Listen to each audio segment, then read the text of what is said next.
నేను నీ పోలినాయుడిని. గంగా, నువ్వెలా ఉన్నావు? ఇక్కడ నేను క్షేమముగా ఉన్నాను.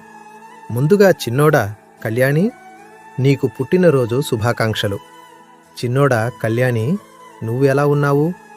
నీ పెళ్లి సమయానికి నేను బ్రతికిలేను. అయినా నేను ఇక్కడి నుంచి చూస్తూనే ఉన్నాను.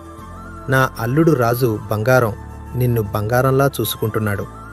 నా మనవరాలు వర్షిని, మనవడు సాత్విక్ ఎలా ఉన్నారు? నేను ఉండుంటే నా భుజాల మీద ఎక్కించుకొని ఊరంతా తిప్పేవాడిని. పెద్దోడా వనజ, నువ్వు ఎలా ఉన్నావు? నీ పిల్లలిద్దరూ ఎలా ఉన్నారు? దుర్గ ఎలా ఉంది? అది పిచ్చిది. దానిని నువ్వే జాగ్రత్తగా చూసుకోవాలి. జాగ్రత్త. చిన్నోడా కళ్యాణి, నీకు మరోసారి పుట్టినరోజు శుభాకాంక్షలు. దేవుడు నిన్ను చల్లగా చూడాలని కోరుకుంటూ ఇక నేను సెలవు తీసుకుంటున్నాను.